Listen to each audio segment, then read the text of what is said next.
Up next, we're looking at multiplying and dividing radicals. And once again, as we did with simplification, we're going to be relying heavily on these three key radical properties.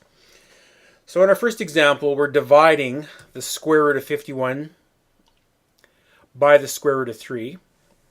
And I can do that by using my third property here, my division property, by rewriting this expression as, since they have the same index, square roots, I can rewrite this as the square root of 51 over 3, which then allows me to do my division first. 51 divided by 3 is 17, the square root of that, and that's my answer. The square root of 51 divided by the square root of 3 is the square root of 17, which doesn't reduce further.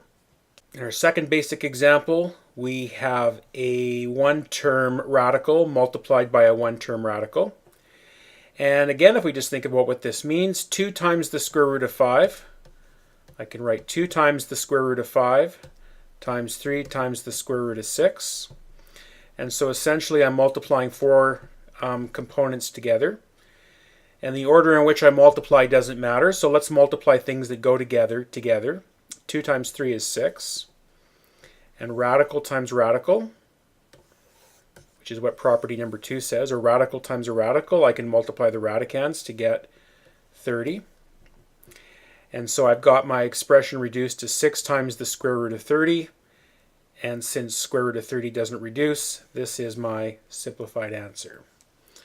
All right, so let's go into some more complex examples. Example number 1, we have one term multiplied by one term, and each of these terms are mixed radicals, and we want to multiply together. Now we have a variable under the radical sign, so we always want to be thinking about restrictions, which means since 5 and 10 are positive, x would have to be positive or 0 in order for the radicand to stay positive. So you should always be thinking of restrictions as you're going along.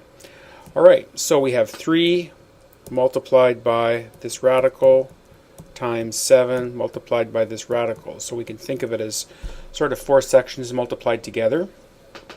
So the numbers would multiply together because we can multiply in any order. 21. And we know that the square root of a times the square root of b is the square root of ab. We know that if we have the same index, we can just multiply the radicands. So that would be the square root of 50x squared. And now we have to reduce our radical by thinking of perfect squares that are under the sign, that are in the radicand. So I can think of 50, the perfect square that divides into that is 25. And that leaves us with 2 to give us the 50. 25 times 2 is the 50, times the square root of x squared. Well, the square root of x squared, those are inverse operations, so we know that's x. We know that this is 5. And this is 21. So we have 21 times 5 times the square root of 2 times x, which reduces to 105x times the square root of 2 in simplest form. Alright, in our next example we have one term multiplied by 2 terms in brackets. So that's like having a times b plus c, and that would require distribution, a times b plus a times c. So here we go. 3 root 3 multiplied by root 3, and then this multiplied by the negative will be negative 3 root 3 times 2 root 6. And as you get used to doing these more advanced cases, you will probably just combine these together in your multiplication. So this is 3 square root of 9. And over here we have coefficient by coefficient, which is 6, and radicand by radicand, which is square root of 18. Okay, now we want to reduce our expression.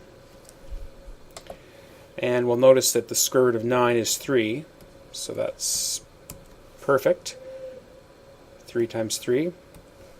Square root of 18 is not a perfect square, So we think of the biggest perfect square that divides into 18, which is 9, with a leftover of 2. And so this is 9. Take away, this is 3, right here. So 6 times 3 is 18 root 2. Okay, I can't subtract 9 minus 18. I can't do that because it's multiplied onto this. So that's my answer. 9 minus 18 root 2 is equivalent to the decimal for that original expression.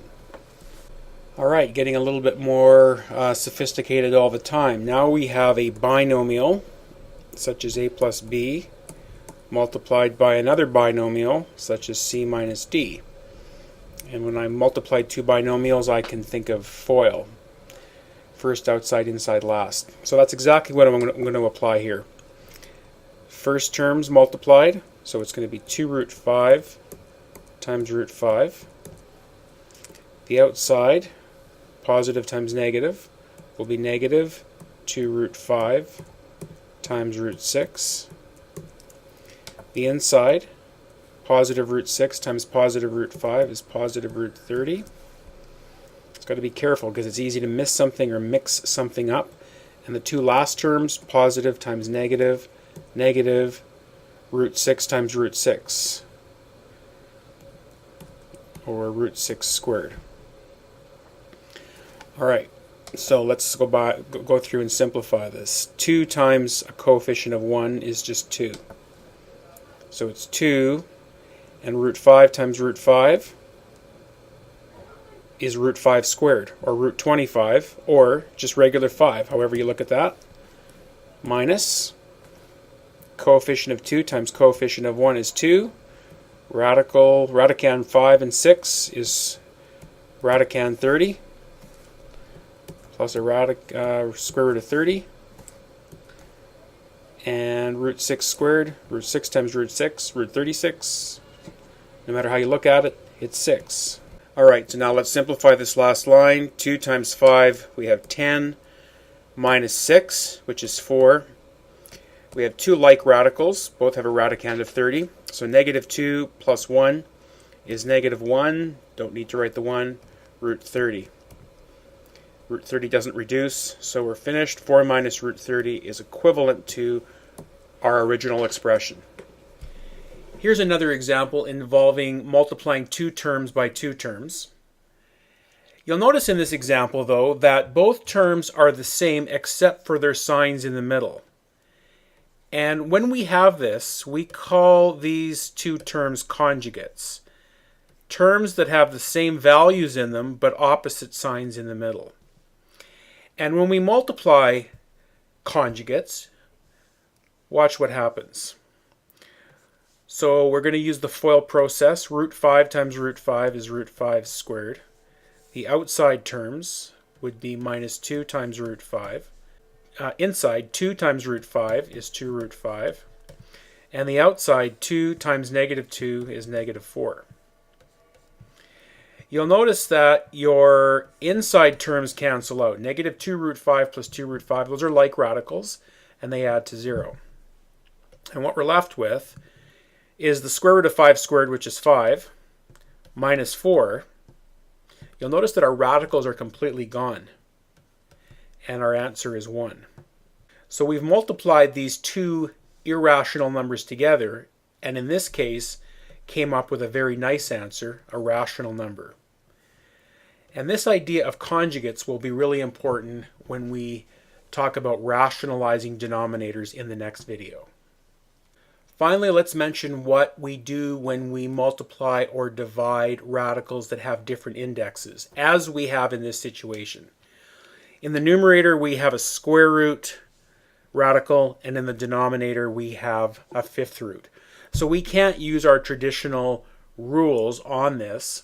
What you're going to have to work with is converting your radical, your nth root of a to the m, into a fractional exponent. Remember that the nth root of a to the m can be written as a to the exponent m over n. Okay? So since our indexes are different, we can't rely on our traditional radical rules.